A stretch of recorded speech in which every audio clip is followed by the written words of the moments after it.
Ya, mohon izin. Assalamualaikum warahmatullahi wabarakatuh. Bapak-bapak, ibu-ibu yang semoga dirahmati Allah. Bersyukur kepada Allah atas karunia yang Allah berikan kepada kita sehingga kita bisa sampai kepada hari ini, beberapa hari menjelang Ramadan, dan mudah-mudahan sampai kepada Ramadan, sampai khatam bulan Ramadan, dan mudah-mudahan pula kita diberi kesempatan untuk beribadah pada Ramadan yang akan datang dan Ramadan selanjutnya. Amin ya robbal alamin. Bagi saya ini suatu kehormatan bisa bersilaturahim dengan bapak-bapak yang terhormat di waktu yang baik ini, hari Jumat, hari yang penuh barokah, di pagi hari dalam waktu duha yang nanti kita akan melaksanakan sholat Jumat. Dan bagi saya ini yang pertama di sini, walaupun sebelumnya pernah ke Batam beberapa kali, ke Riau, kemudian ke tempat yang lain, tetapi di Anambas ini yang pertama, dan karenanya saya merasa senang, bersyukur kepada Allah bisa silaturahim, bisa berbagi pengalaman. Bapak Ibu sekalian yang semoga dirahmati Allah, mungkin sebagai sambil pengantar dan ta'aruf, sebetulnya kalau kontras bisa dilihat dari yang ditayangkan di dalam PowerPoint ini. Biasanya di dalam sebuah kajian atau seminar kurikulum vitae biasanya dibacakan, namun bisa juga dalam cara yang lain, yakni dengan menampilkan di layar sebagai bagian dari ta'aruf, ya, pengenalan diri tentang pengisi acara, tentang narasumber. Nah, secara lisan mungkin saya ingin juga mengenalkan bahwa tugas yang utama saya adalah sebagai dosen di Fakultas Dakwah dan Komunikasi UIN Jakarta sejak tahun 90, ya belum lama, baru 31 tahun. Sebelumnya saya alumni dari Pondok Modern Gontor, selesai tahun 82. Kalau Pak Menteri Agama Pak Lukman Hakim Saifuddin, mantan Menteri Agama, dulu adik kelas 1 tahun waktu mondok di Gontor. Kuliah saya di 3 tempat, S1 di IAIN Jakarta, S2 IAIN Yogyakarta, S3-nya selesai di IAIN Surabaya. Nah, kalau bisa lihat yang sekarang ini, ya saya aktif di organisasi ekstra maupun intra. Dan setelah selesai dari IAIN S1, saya banyak mengisi acara-acara dakwah di televisi sebagai moderator acara kuliah subuh TPI sejak tahun 90 sampai tahun 2000. Mewawancarai tokoh-tokoh seperti Profesor Dr. Agil Munawar MA yang kemudian menjadi Menteri Agama, bahkan Bapak Yusril Iza Mahendra juga sempat beberapa episode saya moderatornya atau hostnya, beliau narasumbernya zaman dulu masih di TPI. Kemudian ada Bapak Muslim Nasution, dan juga kajian khusus, kajian tafsir maudhu'i, tafsir tematik dengan Bapak Kiai Haji Qasim Nur Siha, ya Dr. HC, di mana beliau sebagai ustadznya Cendana waktu itu, dan beberapa tokoh yang lain, karena selama 10 tahun memandu acara kuliah subuh TPI tentu berhadapan dengan banyak tokoh dan banyak ulama. Di tahun 2000 saya diminta oleh RCTI sebagai konsultan acara agama dan budaya, di antaranya acara Hikmah Fajar RCTI. Di tahun 2000 itulah saya menghadirkan A'agim, lalu Ustadz Arifin Ilham yang saat itu masih belum begitu terkenal, sehingga dengan memunculkan beliau di RCTI maka popularitasnya itu bagaikan snowballs, ya, bagaikan bola salju yang menggelinding, terkenal dan semakin terkenal, jadi memandu. Nah, seperti bisa yang dilihat di sini di layar ini. Dan di RCTI saya dikontrak selama 3 tahun sebagai konsultan. Yang menghubungi saya dan meminta saya Bapak Yusuf Sakir yang pernah menjadi Menteri Kesra. Setelah dari RCTI saya diminta sebagai koordinator dan moderator acara Hikmah Pagi TVRI dari tahun 2003 sampai 2011. Tapi juga mengisi dan membantu acara-acara dakwah televisi di Trans TV, di Antv, dan di TV-TV lain. Jadi sebagai praktisi dakwah televisi yang sudah ratusan episode, kemarin memberikan pelatihan khotib Jumat, dan dasarnya adalah karena saya sebagai praktisi juga dalam khutbah yang sudah lebih dari 500 kali naik mimbar.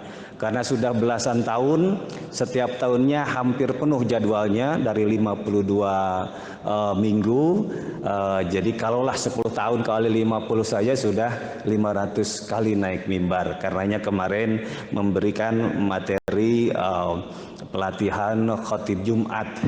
Selain itu juga mengisi, memberikan pelatihan public speaking di banyak tempat, ada di Bangka, di Belitung, di Fakfak, Irian Jaya, kemudian di Karimun, kemudian di Jabodetabek tentunya, dan di pesantren-pesantren, utamanya pesantren alumni Gontor. Nah, itu sebabnya kesini senang untuk berbagi pengalaman. Profesi yang lain, sampingan yang lain sebagai MC, juga memberikan training MC, dan sebagai MC pernah menjadi MC acara yang dihadiri RI 1, baik ketika Bu Mega sebagai RI 1 maupun SBY sebagai RI 1, di acara pernikahan-pernikahan di Hotel Bintang 5 sebagai MC. Jadi menggeluti banyak hal. Hanya saja ada kekurangannya. Jadi ada 2 jalur, 2 cara untuk menuju sukses, atau setidaknya untuk eksis. Cara yang pertama adalah mengetahui banyak hal atau menjalani banyak hal, banyak profesi, side incomes. Tetapi ini ada kelemahan. Jadi kalau yang pertama adalah everything we can do, semuanya kita bisa melakukan, hanya tidak sampai mendalam, tidak sampai begitu popularitasnya seperti Ustadz Arifin Ilham, Ustadz Yusuf Mansur, yang secara historis juga sebelum beliau dikenal saya juga yang membawa beliau ke TVRI begitu. Jadi itu diantara kelemahannya. Nah, karena itu ada jalur yang kedua adalah mendalami, menjalani profesi satu hal, tapi sampai mendalam dan profesional. Ini yang dilakukan oleh A'agim dalam pilihan materi tausiahnya seputar manajemen kolbu, ya, menata hati. Beliau itu saja, beliau kaji materi-materi dari tulisan-tulisan Imam Al-Ghazali, dan kemudian beliau sampaikan dari satu tempat ke tempat yang lain menyampaikan tentang manajemen kolbu. Akhirnya beliau luar biasa padatnya tausiahnya dengan takhusus khusus di manajemen kolbu. Ustadz Arifin Ilham takhususnya di zikir. Jadi memberikan tausiah dakwah dan zikir secara mendalam. Beliau kuasai bagaimana alasan reasoning zikir ketika ada yang kritik bahwa zikir yang baik itu adalah zikir sirriyah, bukan jahriyah. Tetapi beliau punya alasan, punya argumentasi bahwa zikir yang beliau bawakan, zikir jahriyah itu adalah juga punya dasar-dasar tertentu dan dibolehkan. Maka beliau menjadi terkenal, dipanggil ke lebih dari 400 kabupaten di Indonesia, dan ketika beliau hadir dihadiri oleh 20 sampai 3.000 jamaah. Kebetulan saya sering mendampingi beliau karena historisnya tadi saya yang awal mengajak beliau ke RCTI, persahabatnya terus berlanjut sampai ketika beliau sudah menjadi mubalik papan atas begitu. Jadi mendampingi beliau ke banyak tempat, ke Kalimantan, Sulawesi, Bangka Belitung dan sebagainya. Yusuf Mansur juga memilih satu profesi, ya, satu pilihan dakwah, yakni tentang sedekah. Beliau banyak mengetahui kisah-kisah testimoni tentang keajaiban sedekah, the miracle of giving. Nah, kemudian beliau terkenal dan banyak dipanggil. Dan banyak yang lainnya yang memang kemudian mencuat ke permukaan, sangat dikenal karena memang takhusus. Yani memberikan satu pilihan. Ya, memberikan satu pilihan. Nah, kalau tadi yang saya itu, makanya mungkin ada yang baru tahu, baru lihat, oh itu Pak Sunandar. Padahal sudah ratusan episode dulu di TVRI dan sebelumnya TPI, tapi bukan sebagai narasumbernya, sebagai hostnya, ya. Maka ada alasan kalau Bapak tidak mengetahui begitu. Nah, baik, tanpa memperpanjang kalam, pada forum yang mulia ini saya akan berbagi pengalaman, dan sebelumnya saya mohon maaf, saya tahu di hadapan saya adalah orang-orang yang terhormat, educated people, orang-orang yang terpelajar, yang sudah malang melintang pengalaman dalam kehidupannya, dan karenanya saya tidak memposisikan diri sebagai guru atau pelatih berenang. Saya tidak bermaksud mengajar etik untuk berenang karena bapak-bapak sudah pandai berenang. Meminjam istilah Pak Quraisy Shihab ketika beliau diminta ceramah di hadapan dosen-dosen UIN Jakarta saat beliau jadi rektor. Rektor beliau cuma 2 bulan waktu itu, dan kemudian beliau bukan 2 bulan, kemudian beliau menjadi duta besar untuk Mesir. Ada satu kalimat bijaksana dari seorang Prof. Dr. Quraisy Shihab ketika beliau berhadapan dengan para dosen yang notabene mereka adalah doktor dan guru besar. Kalimat yang beliau kemukakan begini, saya di sini ibarat diminta untuk mengajari etik berenang, ibarat diminta untuk menjual minyak di perkampungan para penjual minyak. Tapi karena saya sebagai orang yang diamanati, maka perkenankan dan mohon izin saya menyampaikan apa yang ingin saya sampaikan. Itu sudah guru besar. Yang bukunya luar biasa banyaknya, yang monumental, wawasan Al-Quran, lentera hati, membumikan Al-Quran. Apalagi ketika beliau jadi duta besar di Mesir, lahir tafsir 30 juz begitu, ya. Tapi beliau menyampaikan hal yang seperti itu. Baik, Bapak-bapak sekalian, saya mau ngecek apakah rekaman saya masih berjalan. Oh iya, masih berjalan. Khawatir tersenggol, kemudian tiba-tiba terputus. Itu kebiasaan saya, praktisi dakwah yang sadar dokumentasi. Setiap khutbah mesti saya rekam, apakah audionya atau video. Jadi ada 2 kamera, video di depan begitu. Kalau sekarang mungkin tidak. Lalu kemudian saya share. Itu sudah kebiasaan saya, karenanya dari ratusan kali naik mimbar, sebagiannya ada dokumentasinya dan saya share. Bapak Ibu sekalian yang semoga dirahmati Allah, di kesempatan yang pertama ini saya ingin berbagi pengalaman tentang public speaking, ya. Public speaking, kemampuan public speaking ini tentu bukan hanya harus dimiliki oleh public speaker, oleh ustadz, penceramah, tidak. Semua profesi nyaris memerlukan skill public speaking ini. Bayangkan kalau seorang pengacara tidak memiliki kemampuan berbicara yang meyakinkan, maka mungkin tidak akan menarik dan mungkin akan kalah. Karenanya mereka memiliki kemampuan retorika, public speaking, bagaimana meyakinkan supaya para hakim bisa percaya dan bisa membenarkan apa yang mereka bela itu.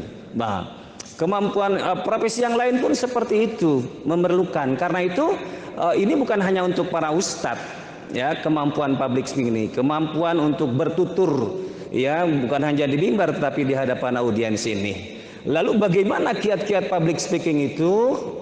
Ya, saya lagi-lagi mohon izin, ada materi yang saya siapkan setelah public speaking sebagai mukodimah pendahuluan tutur pengalaman nanti kepada materi dalam konteks menghadapi Ramadan, begitu ya. Iya, kiat-kiat yang harus dimiliki di dalam public speaking itu, yang pertama tentu kita memilih topik atau tema yang relevan, tema yang sesuai dengan jamaahnya, tema yang sesuai dengan waktu saat berjalan, seperti sekarang misalnya dalam rangka menghadapi bulan suci Ramadan. Tentu temanya harus sesuai. Kalau sekarang memang belum public speaking, tapi nanti setelah public speaking nanti yang memang relevan dengan jelang bulan Ramadan. Jadi itu diantaranya. Rasulullah bersabda, "Khatibun nas biqadri uqulihim." Jadi berbicaralah kepada manusia yang sesuai dengan kadar kemampuan akal mereka. Nah, ini bukan hanya kemampuan akal pikiran, tetapi juga kemampuan intelektualitas, kemampuan bahasa dari yang mendengarkan.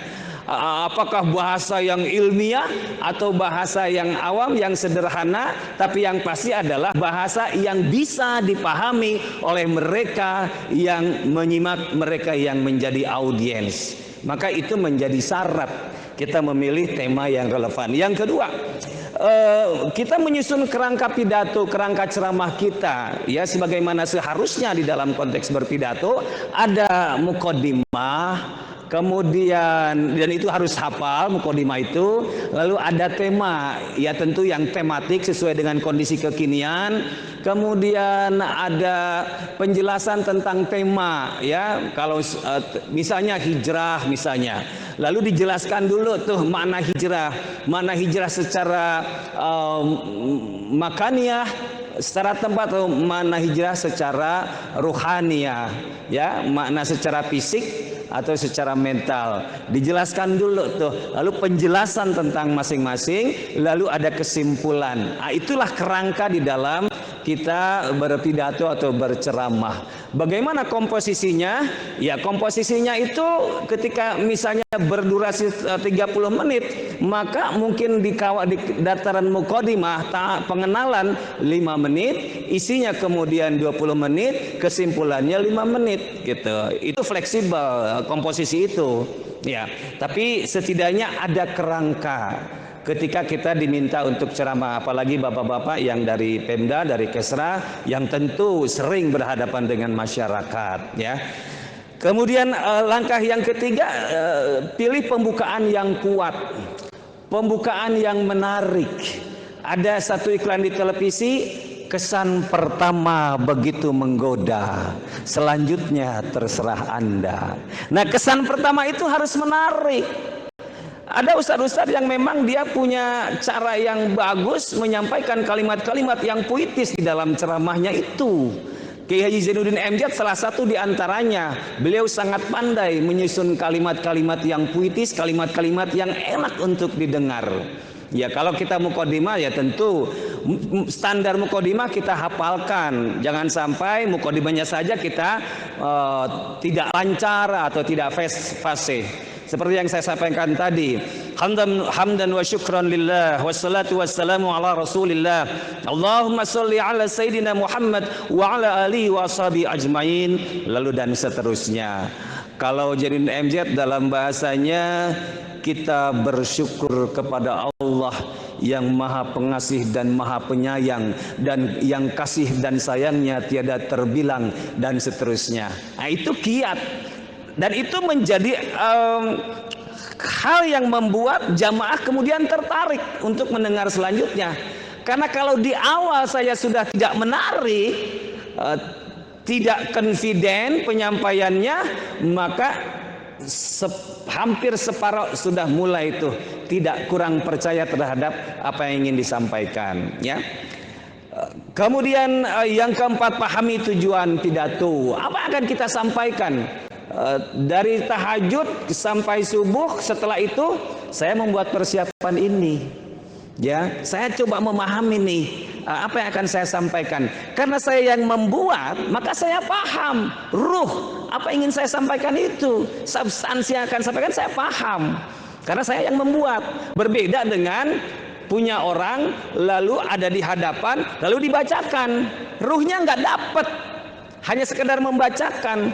Tapi kalau kita buat, maka kita dapat. Loh, bagaimana kalau kita nggak pandai mengarang, nggak pandai menulis? Bisa. Punya orang, kita copy, kita baca dulu, kita pahami dulu substansinya, isinya, rohnya itu. Sudah dapat, lalu kemudian ada yang kita rubah tuh sesuai dengan language, sense of language kita, rasa bahasa kita, latar belakang kita. Ada yang kita rubah. Ya. Nah, ketika kita rubah, itu adalah karya kita, bukan plagiator. Ada yang bisa mengatakan bahwa skripsi, tesis, disertasi itu 100% karya dari si penulis. Enggak. Sampai disertasi doktor sekalipun, dia pelajari pikiran-pikiran orang-orang lain dari berbagai banyak buku, lalu dikutip, lalu diberikan benang merah, diberikan alasan, diberikan justifikasi. Itu berarti karya dia. Awalnya karya orang lain. Makanya ketika saya kuliah S2 di Jogja, Direktur Pascasarjana Jogja yang kemudian menjadi rektor, Bapak Profesor Dr. Amin Abdullah, dalam banyak kesempatan ketika mengajar kami yang sedang kuliah, dia katakan, there is no anything new under the sun. Tidak ada yang baru di bawah muka bumi ini. Semuanya bukan baru. Jadi pikiran orang yang dipelajari, diberikan benang merah, lalu diberi kesimpulan, itulah karya kita. Maka kita harus pahami itu. Yang kelima, lakukan persiapan yang matang. Ya, untuk kita ceramah atau pidato, memberikan sambutan bagi para pejabat, jangan sekali-kali terjun bebas. Jangan sekali-kali gimana nanti saja. Jangan. Kemukakan pertanyaan, nanti bagaimana kalau kita nggak sukses? Nanti bagaimana kalau sambutan kita nggak menarik dan kemudian menjadi bahan cemoohan dari semua yang hadir? Harusnya itu yang dikemukakan, bukan berbicara nanti bagaimana saja. Salah. Kita sebagai tokoh yang diberikan amanah oleh masyarakat, maka tunjukkan bahwa kita adalah orang yang tepat, yang memang diberikan amanah kepercayaan oleh masyarakat. Maka dengan cara be profesional. Jadilah orang yang profesional, yang ketika akan diberikan kesempatan untuk memberikan sambutan, memberikan materi ceramah, sudah kita persiapkan sebelumnya. Yang kalau itu kita lakukan, maka turun dari mimbar dengan rasa senang, dengan rasa puas, dan yang mendengar pun juga senang dan hormat. Itu sebabnya ketika saya mengajar mata kuliah retorika di pendidikan kader mubalik di Al Azhar Pusat, ya, di sana ada pendidikan kader mubalik. Hampir 10 tahun saya mengajar retorika di sana, praktek ceramah. Ada murid saya yang dia notaris, ketua asosiasi notaris, dan dia pensiunan Mabes Polri. Dia pengen kaji agama, lalu dia banyak belajar agama, banyak diskusi dengan saya, lalu dia praktek ceramah. Dan menariknya, kalau dia ceramah kemana-mana ke berbagai daerah di Indonesia, itu bukannya mengharapkan amplop, karena dia sudah sukses secara duniawi. Dia ingin ibadah, dia punya pom bensin banyak, dia dapat tender untuk jalan tol Jabodetabek. Semua peralatannya itu, kalau ada masalah, mobil tabrakan, mobil jatuh ke jurang, itu peralatan dia tuh, dereknya. Jadi sudah duniawi sudah selesai. Lalu dia ingin dakwah, beramal. Ke setiap dia ceramah keliling Indonesia, saya suka mendampingi ke Tasik, ke Ciamis dan sebagainya. Itu bukan mengharapkan amplop, tapi dia bagi-bagi amplop ke fakir miskin, anak-anak yatim, atau sekaligus memberikan bantuan pembangunan masjid atau rehabilitasi masjid. Jadi seperti itu dakwahnya. Yang ingin saya sampaikan, apa yang disampaikan beliau, namanya Bapak Sugeng, ya, Pak Haji Sugeng, sudah almarhum. Beliau mengatakan begini, Pak Ustadz, saya kalau mau ceramah saya buat persiapan, karena saya tahu, saya sebagai orang militer, saya tahu bahwa lebih baik berpeluh-peluh keringat di medan latihan daripada berdarah-darah di medan perang. Saya ulangi, lebih baik berpeluh-peluh keringat di medan latihan daripada berdarah-darah di medan perang. Militer, makanya ada latihan militer, walaupun dengan anggaran yang luar biasa. ya, peluru ditumpahkan dan sebagainya.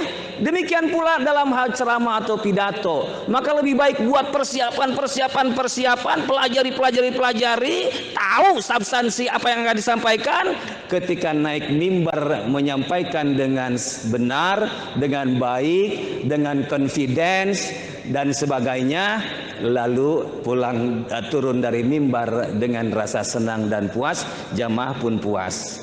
Lakukan persiapan yang matang. Yang keenam, siapkan naskah tapi jangan mencontek. Seperti yang saya katakan tadi, there is no anything new under the sun. Gak ada yang baru di muka bumi ini. All beginnings are difficult. Semua permulaan itu sulit. Ya, kalau kita nggak terbiasa membuat persiapan naskah pidato akan sulit, bisa menjadi beban. Aduh, gimana? Tetapi kalau sudah terbiasa, maka insya Allah akan lancar mengalir begitu saja. Custom makes all things easy. Kebiasaan membuat segalanya mudah. Ya, jadi siapkan naskah. Jangan mencontek. Kalau mencontek itu ruhnya nggak dapat. Boleh, nggak ada salah. Ada materi khutbah orang, materi ceramah orang, kita copy, lalu kita baca, nggak salah. Cuman kan itu bukan pikiran kita. Kita nggak tahu ruh dari apa yang akan kita sampaikan. Makanya ketika disampaikannya menjadi hambar. Kalau diibaratkan pengiriman pesan, ada sender, ada message, ada receiver. Nah, si sender itu, pengirim itu, dia nggak tahu message-nya itu apa yang dikirim itu, pesan yang nggak tahu ruhnya itu. Maka si receiver belum tentu bisa nerima.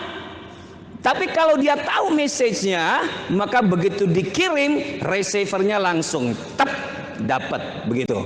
Karena apa? Karena tahu ruhnya itu, substansinya dia kuasai. Ya, jadi boleh mengcopy tapi tidak mencontek 100%, ya, modifikasi. Dan itu berarti boleh dan halal, dan itu menjadi karya kita, bukan plagiator. Kalau dalam dunia akademik menjadi plagiator itu kena denda, ya, buku bahkan kena denda. Konon berapa, 50 juta atau berapa. Bahkan juga ada kawan saya, dulunya mahasiswa saya dan kemudian jadi dosen di Fakultas Dawawin Jakarta dan menjadi pejabat wakil dekan 3, ya. Dia melakukan satu kekeliruan. Dia memberikan tugas kepada mahasiswanya makalah-makalah itu, lalu makalah-makalah itu tentang dakwah, lalu dia kumpulkan, dia kirim ke penerbit, lalu jadilah buku tentang dakwah. Ternyata dia tidak memeriksa bahwa makalah yang dibuat oleh mahasiswanya itu hasil mengkopi dari buku orang, hasil mengkopi saja, tanpa dicantumkan. Nah, begitu sudah jadi bukunya sampai kepada si penulis yang dijiplak itu. Kebetulan menjadi dekan di Fakultas Dakwah IAIN Semarang. Dia dulunya S3-nya di IAIN Jakarta, dia tahu, loh ini buku saya yang ada di buku dosen IAIN Jakarta itu. Akhirnya lapor kepada rektor yang saat itu Profesor Dr. Azumadi Azra.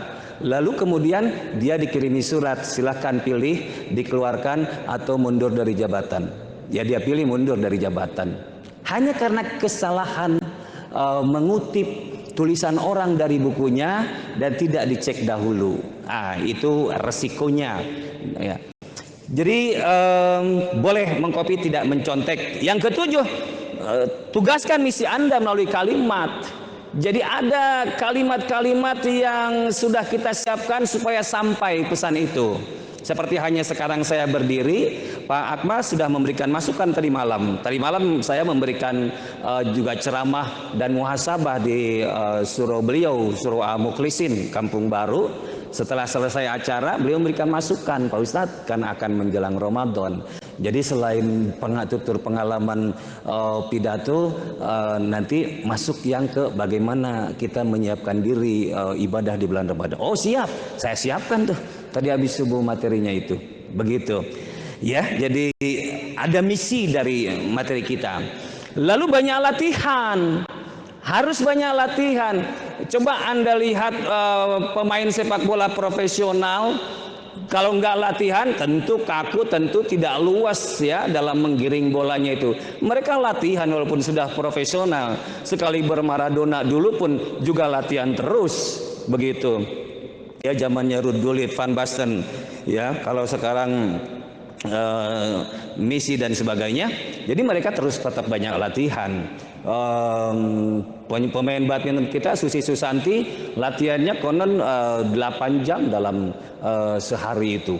Jadi untuk menjadi profesional dan sukses ya harus banyak latihan. Demikian pula kita dalam pidato. Bapak mungkin melihat saya bicara cepat tapi juga artikulatif, ya mohon maaf. Karena apa? Ya karena banyak latihan. Banyak latihan. Bagaimana caranya latihan? Caranya latihan ambil buku, kemudian baca dengan cepat dan artikulatif, jelas, kalimat-kalimatnya jelas. Jadi speednya terjaga, tetapi juga kemudian jelas untuk disimak. Tidak overlap, tidak tumpang tindih antara satu kalimat dengan kalimat yang lainnya. Karena latihan. Karena dulu suka ikut juga training MC yang pematerinya orang-orang dari TVRI, penyiar. Jadi kemudian ikut belajar dari mereka yang sudah lebih dahulu menjalaninya. Yang selanjutnya kita lihat misalnya Ben Wali, ya kebetulan salah satu dari anggota Ben Wali yang drummernya itu mantan mahasiswa saya di Fakultas Dakwah UIN Jakarta. Dia sukses karena latihan. Selanjutnya gunakan repetasi, kalimat pengulangan.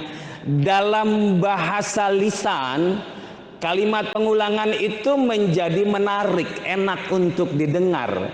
Mungkin dalam bahasa tulis perlu dihindari supaya singkatnya singkat padat. Tapi dalam bahasa lisan itu bisa menjadi bumbu menggunakan kalimat-kalimat repetasi. Misal ya, Bung Karno sebagai seorang orator yang luar biasa, orator ulung.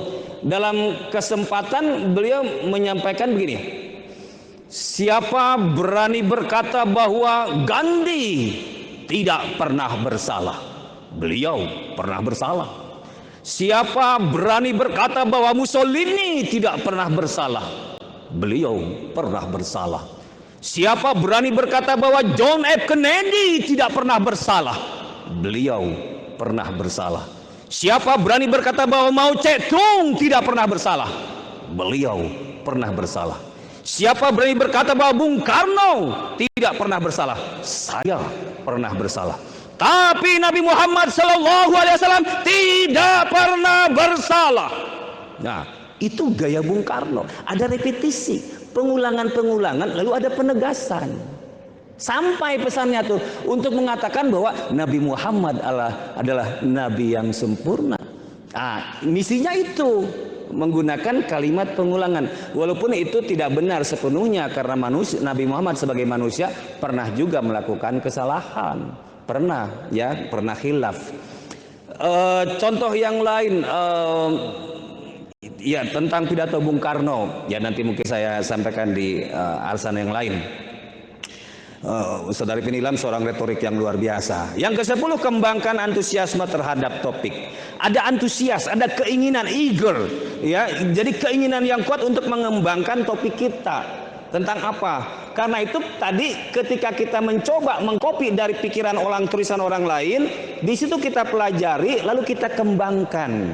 Ya, dengan pikiran-pikiran kita, atau kita kembangkan mencari dari referensi, rujukan dari yang lain, yang terutama orang-orang yang terkenal, dan kemudian kita kembangkan itu, ya. Yang ke-11, menonjolkan keunikan Anda. Setiap orang punya kelebihan, pasti punya kelebihan. Likulli syai'in maziyah, likulli fardin maziyah. Setiap orang punya kelebihan. Makanya ketika dulu saya mondok di Gontor, ada sebuah ungkapan atau mahfuzat, ya, kalau kelebihan orang-orang Gontor itu kalau ceramah mesti ada bumbu-bumbunya, makalah, peribahasa, begitu. Jadi ada sebuah ungkapan, la tahtakir man dunaka fa inna likulli syai'in maziyah. Engkau jangan menghina orang yang kau anggap lebih rendah darimu, karena sesungguhnya setiap orang punya kelebihan. Nah, jadi ada kelebihan, ada kekurangan. Setiap orang pasti punya kelebihan. Misalnya Ustadz Jeffrey Al-Bukhari almarhum, dia ceramahnya menarik. Karena apa? Dia punya kelebihan bacaan sholawatnya bagus, bacaan Al-Qurannya bagus. Lalu kelebihan itu kemudian dia keluarkan pada saat yang tepat. Dia ceramah akan membacakan ayat, dia bacakan ayatnya dengan lagu ya, dengan kiroah yang benar. Itu kelebihan. Ada Ustadz Pantun, sahabat saya, ya semuanya sahabat saya. Ustadz Taufikur Rahman, Ustadz Pantun, luar biasa. Jadi udah secara mekanistis tuh, dia menyampaikan pantun secara spontan. Jadi dari A sampai Z menjadi susunan pantun yang sistematis. Ustadz, dia kelebihan dan karenanya menarik. Jadwal panggilannya juga padat. Nah, ada keunikan Ustadz Arifin Ilham dengan retorikanya, dengan zikirnya. Ya, Agim punya kelebihan dengan bahasanya yang sederhana, bahasa yang komunikatif, bahasa yang mudah dicerna. Jadi tonjolkan keunikan Anda. Nah, kalau tidak ya pelajari punya orang lain.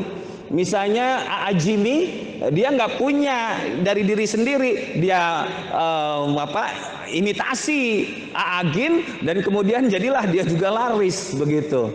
Banyak contoh-contoh yang lain, ya. Tonjolkan karya asli, ya, seperti yang dikatakan tadi, jangan plagiator 100%, mesti harus karya asli kita. Punya orang kita copy, kita pelajari, kita modifikasi, itu adalah karya asli kita.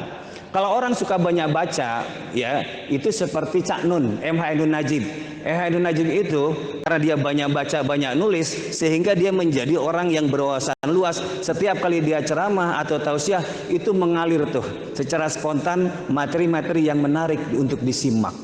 Ya, Nurholis Majid dulu begitu juga. Ya, jadi selalu yang baru, selalu ada pencerahan dari apa yang disampaikan oleh beliau.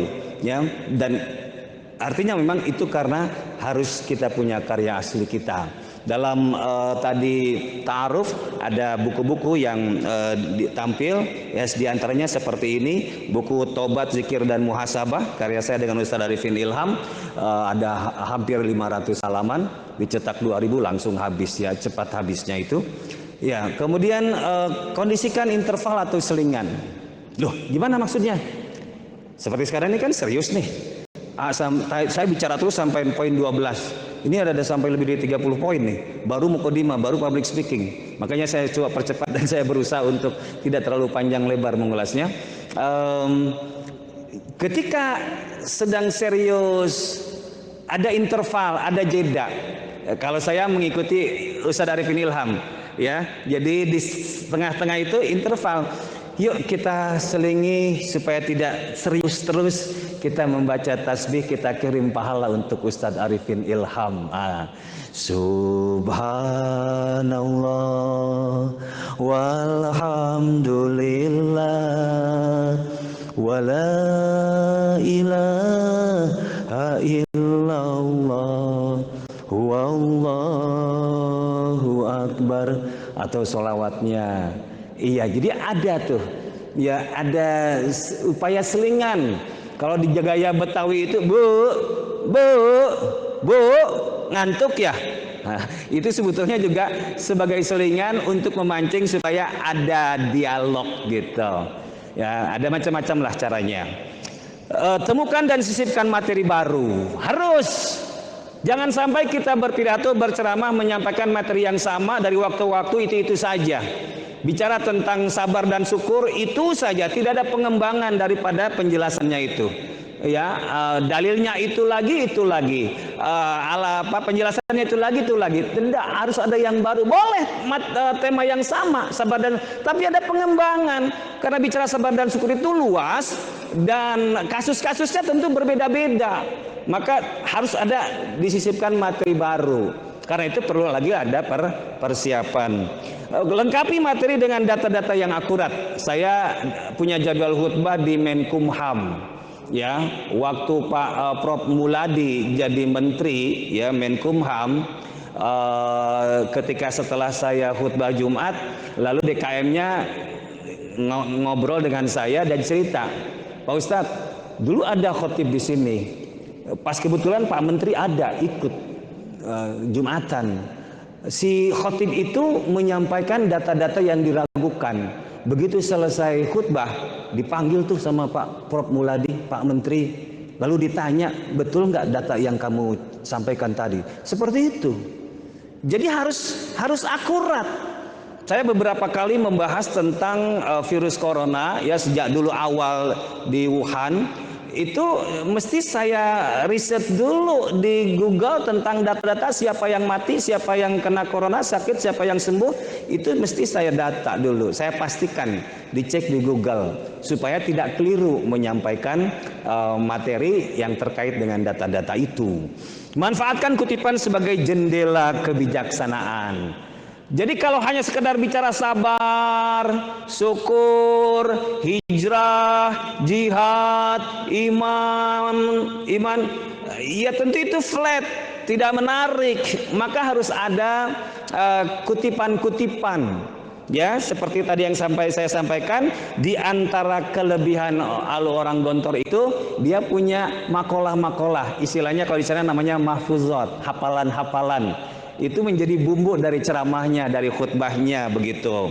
Nah, tentang kutipan ini misalnya begini, ya.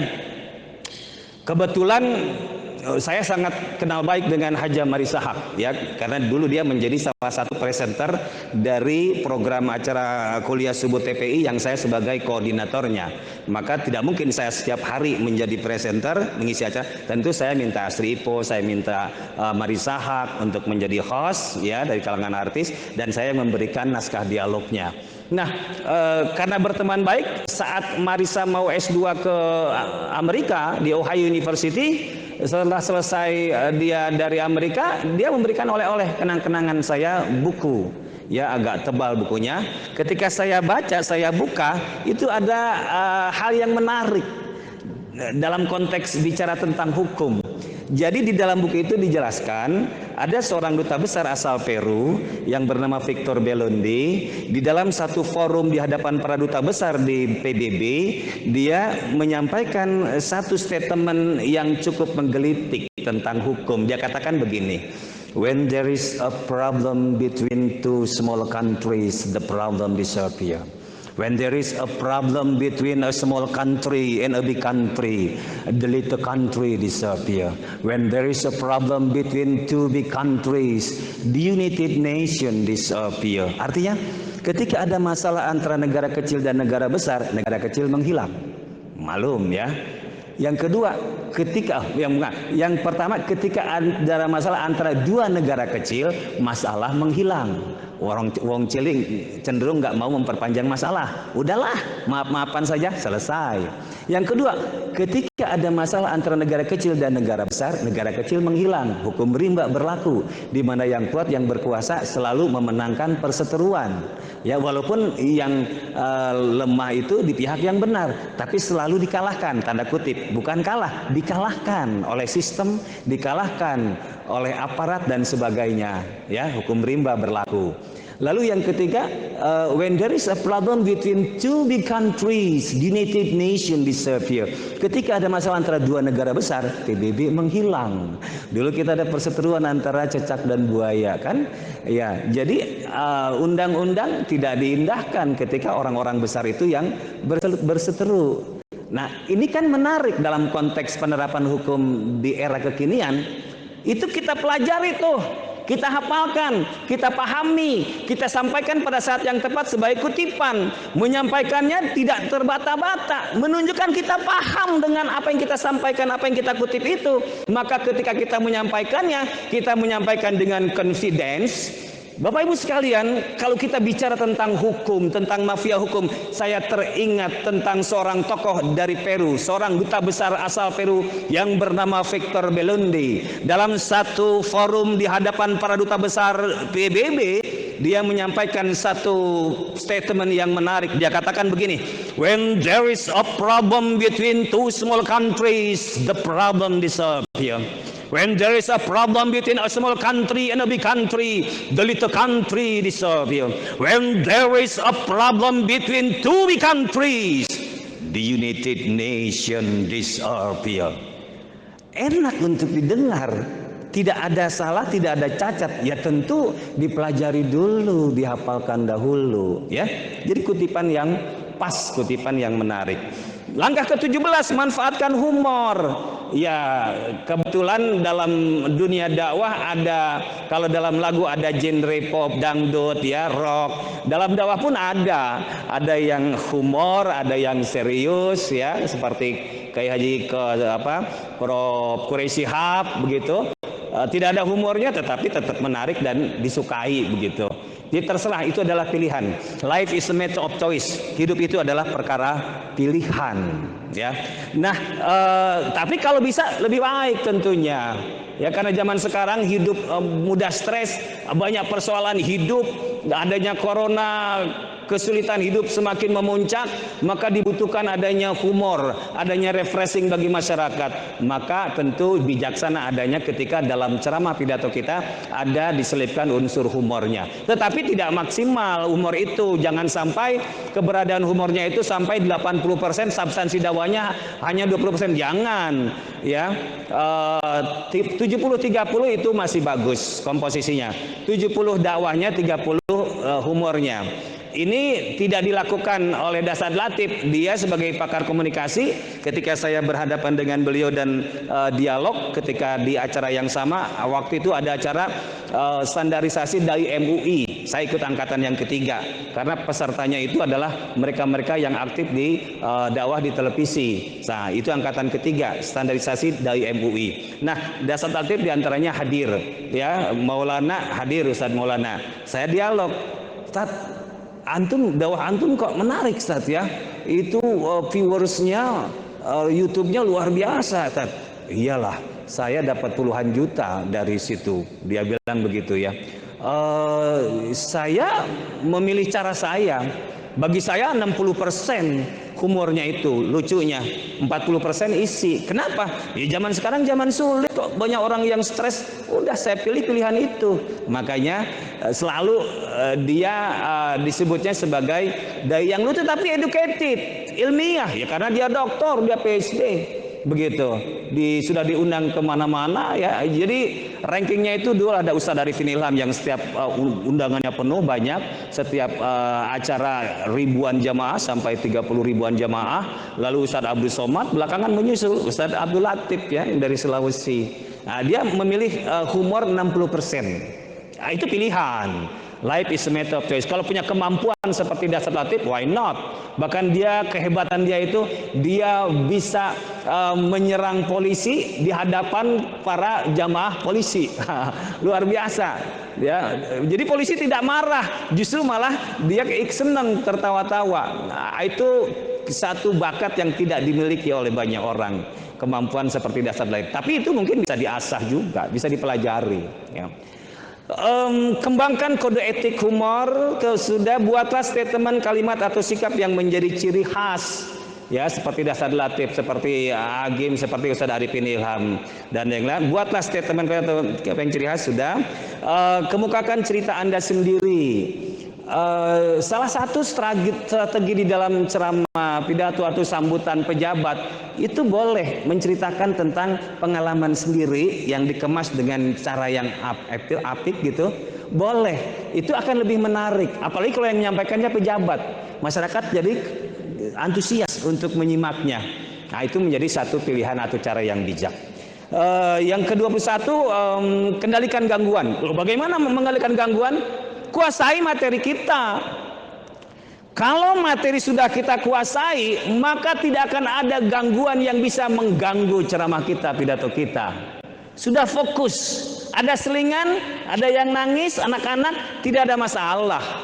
Tapi kalau kita terganggu, kita belum menguasai materi atau masih terkungkung oleh yang namanya hafalan, begitu ada gangguan, wah, sibuk kita, terkonsentrasi, tercabang itu, maka di antaranya adalah kondisi stabil, dalam keadaan sehat, kemudian tidak ada masalah di rumah, tidak sedang ribut dengan istri, ya, atau kalau ustazah tidak sedang ribut dengan suami, dengan mertua, enak, maka akan bisa terkendali tuh adanya gangguan itu. Itu sebabnya seorang penceramah, seorang mubalik, dia harus memiliki 4 kecerdasan. Kecerdasan intelektual, kecerdasan emosional, kecerdasan spiritual, kecerdasan sosial, ya. Minta maaf, tolong diisikan airnya ke gelas.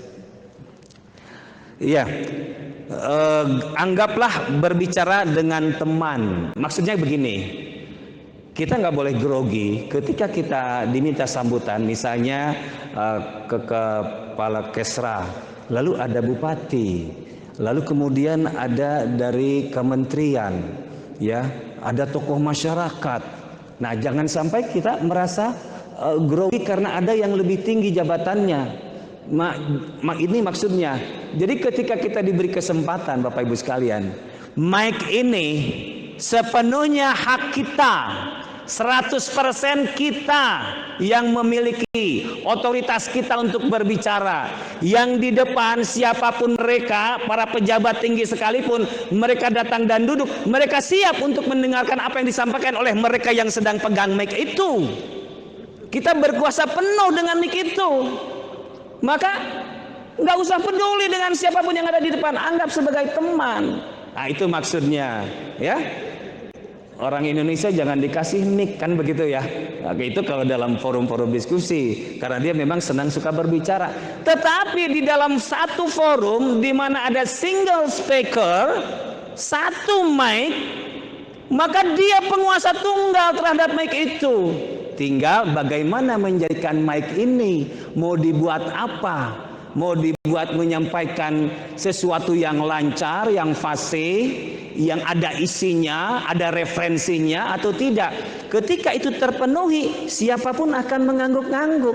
Atasan kita sekalipun akan setuju. Bahkan begitu turun dari mimbar atau ketika di acara lalu bertemu, ceramahnya bagus, saya suka. Nah, itu yang didapat, ya. Jadi nggak usah peduli siapapun yang ada di depan kita. Jubahlah kecemasan menjadi kekuatan yang positif. Itu kunci. Nggak usah cemas, nggak usah khawatir, ya. Positive thinking saja, berdoa kepada Allah. Itu sebabnya kalau kita dapat kesempatan, selain kita mengkondisikan badan yang prima, kita sarapan dulu, jangan sampai kondisi lapar, jangan sampai kurang tidur. Kita berdoa, baca Al-Fatihah, lalu kita berdoa.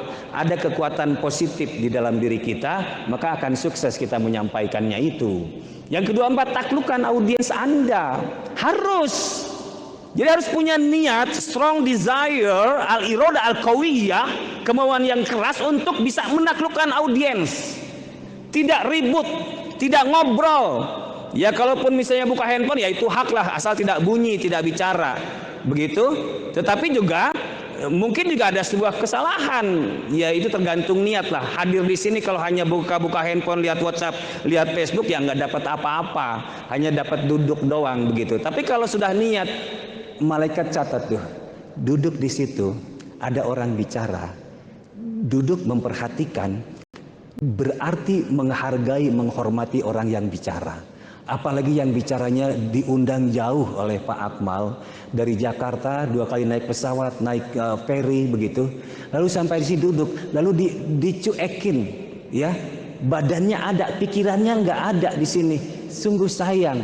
Dan malaikat catat akan berlaku yang namanya tanda kutip hukum karma, ya.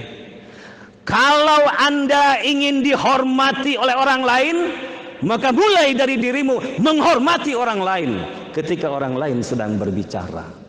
Kalau Anda tidak menghormati, jangan harap suatu saat Anda bicara, Anda akan dihormati oleh orang lain. Berlaku, malaikat catat itu, gitu. Makanya cara menaklukkan audiens itu ya tadi dengan kondisi yang prima, lalu dengan Al-Fatihah, dengan berdoa. Rabbi syrahli sadri wa yassirli amri wahlul 'uqdatam min lisani yafqahu qawli. Langkah yang ke-25, nikmati pidato Anda. Udah berapa menit nih, ya? Udah berapa ada di sini? Berapa menit? Saya menikmati apa yang saya sampaikan. Saya menikmati ketika saya melihat bahwa bapak-bapak, ibu-ibu menyimak dengan tetap melihat ke depan, tidak ngantuk, tidak tidur, ya, tidak melihat handphone. Saya nikmati karena saya sudah berusaha niat untuk menyampaikan sesuatu untuk Bapak, silaturahim dan mentransfer pengalaman saya dengan harapan ada manfaatnya, ada nilai barokah dari kita keduanya, barokah bagi yang menyampaikan, barokah bagi yang mendengarkan. Yang kedua, manfaatkan orator besar sebagai pijakan, ya. Ada tadi Bung Karno, ya, kemudian ada Abu Bakar ketika diangkat jadi khalifah, ada Turiq bin Ziyad, nanti akan saya sampaikan contohnya Turiq bin Ziyad. Jadi orator besar Bung Karno jadikan sebagai pijakan ketika bicara tentang bagaimana memotivasi masyarakat, membangun semangat masyarakat. Ada pidato Bung Karno yang bisa dijadikan contoh. Misalnya begini. Contoh pidato Bung Karno, dan mohon izin saya basahi dulu ya, menurut saya. Bismillahirrahmanirrahim. Pidato Bung Karno, Bapak Ibu sekalian, kalau kita berbicara tentang bagaimana memotivasi, membangun semangat masyarakat, kita bisa melihat contoh pidato Bung Karno. Dalam satu kesempatan, Bung Karno berpidato begini.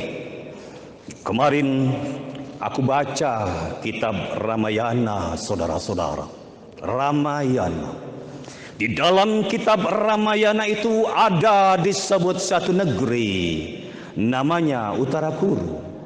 Disebutkan bahwa di negara Uttarakuru itu tidak ada panas yang terlalu, tidak ada dingin yang terlalu, tidak ada manis yang terlalu.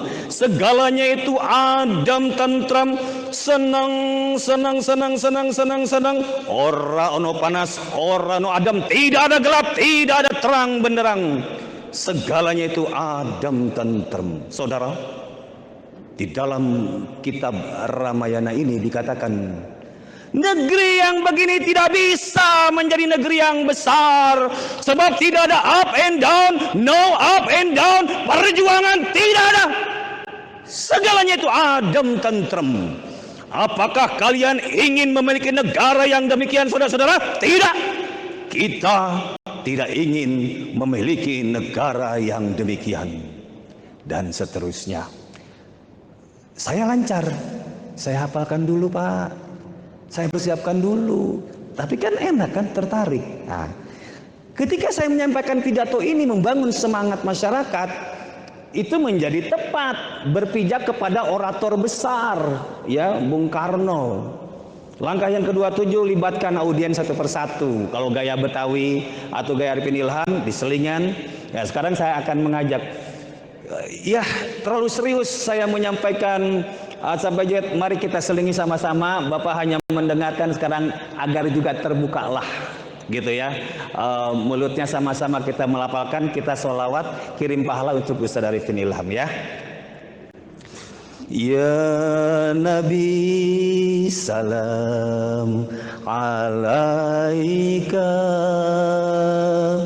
ya Rasul salam salam alaika, ya Habib salam alaika, salawatullah alaika. Ayo sama-sama dan seterusnya. Jadi libatkan tuh audien untuk jangan hanya mendengar terus begitu. Ada kalanya kemudian diajak bareng-bareng, ada partisipasi begitu ya. Langkah yang ke-28, pandanglah audiens sebagai orang penting. Ya, saya bicara dengan Pak Kolonel Harun nih waktu mengisi materi pelatihan khutbah Jumat di Mabes AL Cilangkap ya, di kalangan Disbintal AL. Nah, pandanglah audiens sebagai orang penting. Kalau tadi sebagai teman maksudnya jangan sampai kita grogi. Sekarang sebagai orang penting maksudnya jangan sampai kita mengucilkan audiens yang ada, padahal banyak orang penting ya, baik yang dikenal atau yang tidak. Banyak orang yang lebih takwa, lebih beriman begitu yang hadir itu, maka harus kita posisikan sebagai orang penting yang kita hormati. Bahasa saya tadi itu, mohon maaf, maksud saya bukan menggurui ya. Saya tahu di sini orang-orang penting, orang-orang hebat. Tak ada maksud saya untuk menggurui, mengajari etik berenang. Nggak ada maksud saya untuk jualan minyak di perkampungan para penjual minyak. Artinya apa? Itu dianggap sebagai orang yang terhormat, yang penting. Menguongke begitu ya. Nah itu perlu. Kemudian yang ke-29, akui kesalahan Anda sejak awal. Jadi kalau ternyata ada salah, ya karena al-insan mahalul khata wan nisyan, manusia itu tempat salah dan khilaf, maka ketika salah akui. Jangan berlindung cenderung pura-pura tidak tahu begitu, atau memberikan argumentasi untuk menegaskan kesalahan. Masyarakat cerdas, tahu kalau salah, ya mereka tahu salah kok. Makanya lebih bijaksana akui, aduh mohon maaf ya tadi saya keliru, mudah-mudahan nanti saya bisa perbaiki. Nah begitu, akui saja, itu bijaksana. Yang ke-30, kembangkan perubahan yang kekal. Artinya selalu ada perubahan. Saya kemarin cerita bahwa pertama kali saya khutbah, keringat mengucur, grogi, 3 hari kepikiran tuh gagal, kepikiran tuh 3 hari. Berusaha belajar lagi. Ya setelah itu kemudian ya lancar setelah itu. Menjadi presenter acara Dewa TV gitu juga. Grogi nggak ditayangin, tapi belajar lagi, buat naskah lagi, kirim lagi, diberikan kesempatan lagi rekaman, dan ternyata kemudian ditayangin. Setelah itu 10 episode dalam sekali rekaman bisa selesai lancar tanpa halangan, ya. Jadi ada perubahan, ada perbaikan. Yang ke-31, temukan dan sisipkan materi baru, sudah, ya. Kemudian perhatikan emosi. Ya, harus mampu mengendalikan. Itu sebabnya seorang mubalik, seorang pejabat harus memiliki 4 kecerdasan: cerdas intelektual, cerdas emosional, cerdas spiritual, dan cerdas sosial. Harus kita miliki. Ada orang yang hanya cerdas intelektual tapi nggak cerdas emosional. Ya, misalnya ada pernah seorang jenderal, dia melewati kelompok preman, lalu preman ada yang nyeletuk, jenderal itu berhenti, turun dari mobilnya, dimaki-maki itu preman. Premannya banyak. Jenderal di kantor, di jalan seperti masyarakat biasa, berhadapan dengan orang banyak, dikeroyok sama preman, mati. Jenderal mati di tangan preman. Karena apa? Karena tidak cerdas emosional. Begitu. Jadi harus cerdas emosional, mampu mengendalikan diri, ya, tidak mudah marah-marah, maki-maki. Ya, contoh kehebatan tokoh Islam. Kehebatan tokoh Islam itu Tariq bin Ziyad, kita mengenal Tariq bin Ziyad. Dia luar biasa. Ternyata kemampuan berpidato bisa mampu membakar semangat para prajurit yang jumlahnya sedikit bisa mengalahkan yang banyak. Dan itu digariskan dalam Al-Quran. Kam min fi'atin qalilatin ghalabatha fi'atan katsiratan biiznillah. Berapa banyak kelompok yang kecil mampu mengalahkan kelompok yang besar dengan izin Allah. Tariq bin Ziyad seorang budak, lalu diberikan kepercayaan menjadi panglima, memimpin bala tentara. Dia menembus ke Spanyol, Selat Gibraltar, dia bawa 7.000 pasukan, berhadapan dengan 100.000 pasukan. Dia ada di bawah pimpinan Jenderal Gotik. Pasukan itu sudah siap dengan peralatan perangnya, baju perangnya, senjatanya. Maka begitu rombongan perahu dari Tariq bin Ziyad 7.000 orang datang sampai di pantai, melihat bergemuruh musuh-musuh itu yang 100.000 dengan peralatan perangnya, banyak yang ciut pasukan umat Islam itu. Lalu mereka banyak yang pengen kembali. Wah, dia baca gelagat anak buahnya Tariq bin Ziyad, lalu dia naik ke atas bukit, lalu dia coba kobarkan semangat anak buahnya. Dia berpidato dengan semangat, ayyuhan nas, ainal mafar, al-bahru min waraikum wal adu amamakum wa laysa lakum wallahi illa sidqu wa sabr wa'lamu annakum huna adya minal aitam fi ma'dubatil li'am wa qad istiqbalakum aduwukum bijaishi wa aslihati wa qatu mafura wa antum la wazra lakum illa suyufakum haribu. Itu gaya Tariq bin Ziyad. 7.000, ada tambahan 5.000, 12.000 mengalahkan 100.000. Karena kemampuan berpidato dari seorang Tariq bin Ziyad yang dulunya budak. Nah, jadi kehebatan orang yang pidato itu lebih tajam dari pedang, ya. Jadi itu sebabnya harus kita pelajari semuanya itu, ya. Lalu tadi ada cerita, kan? Contoh kisah pengembalaan, ada penjelasan, tampilkan cerita yang mencolok, ya. Jadi ada kisah pengembala. Gini, maksud saya, seorang mubalik, seorang penceramah, seorang yang pidato, dia harus bisa juga berperan sebagai ahli bertutur. Ada sebuah kisah, sampaikan dengan ekspresif. Makanya ada yang gaya dalang gitu ya, ada yang monolog, ada yang gaya bertutur. Nah, kita harus bisa juga bertutur.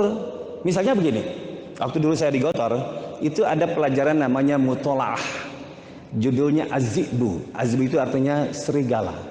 Nah, dalam alur cerita tulisan itu, ya maksud dari tulisan ini adalah untuk memperkaya bahasa, memperkaya perbendaharaan kata dalam bahasa Arab ya, mutarodifat istilahnya, mufrodat begitu. Dalam cerita, jadi bisa dibuat sebagai bahan ceramah. Misalnya begini, Bapak Ibu sekalian, ada satu cerita yang menarik waktu saya dulu belajar di Gontor. Judulnya Azzibu, serigala. Di dalam cerita ini dikisahkan ada seorang penggembala, dia membawa gembalanya ke tepi hutan seperti hanya biasa. Entah karena apa tiba-tiba terbesit dalam pikirannya untuk mengerjai masyarakat di sekitar. Lalu dia naik ke atas pohon, lalu dia teriak-teriak, Azzibu, azibatu, ada serigala, tolong, ada serigala, tolong. Masyarakat di kampung begitu mendengar minta tolong, langsung tuh berdatangan, nggak lagi berpikir dibayar apa enggak, ada duitnya apa enggak. Mereka datang spontan, datang. Begitu datang berduyun-duyun ke tempat suara itu, tiba-tiba sang penggembala dengan terkekeh-kekeh merasa puas bisa mengerjakan. Tidak ada serigala, saya hanya main-main. Pulanglah dengan kecewa masyarakat itu. Lalu di lain waktu dia kembali menggembala. Tiba-tiba ada serigala beneran. Dia ketakutan, dia naik ke atas pohon, dia teriak-teriak, tolong ada serigala, tolong ada serigala. Karena dia pernah melakukan kebohongan, masyarakat menganggap itu adalah main-main lagi. Nggak ada satupun yang datang. Akhirnya di atas dia kecapean, dia jatuh, dia diterkam dari serigala. Bapak Ibu sekalian, apa hikmah yang dapat kita ambil dari kisah ini? Jangan sekali-kali berbohong. La takzib, jangan berbohong. Berbohong itu sekali kita nggak ketuan, kita akan ketagihan berbohong lagi, mempertahankan kebohongan itu dengan kebohongan yang baru. Itu tidak dibenarkan di dalam ajaran Islam. Jadi kita boleh bercerita, berkisah, tetapi harus berusaha mengambil hikmah dari cerita itu. Jangan hanya sekedar menceritakan doang atau menyampaikan cerita doang. Ada hikmah, ada kisah dari cerita itu, ya. Perhatikan pentingnya etika. Saya datang ke sini tidak pakai kaos oblong, ya, ada gamis, ada jas.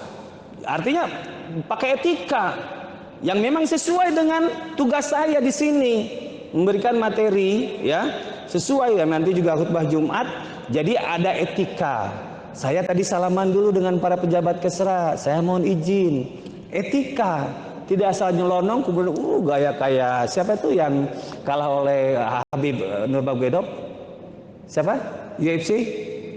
Ya, yang jalannya wah gaya betul ya, kayak seorang juara, tapi kemudian kalah oleh Habib Nurmagomedov itu. Jadi penting etika. Ketahui penutup pidato Anda, harus tahu apa penutupnya itu, ya.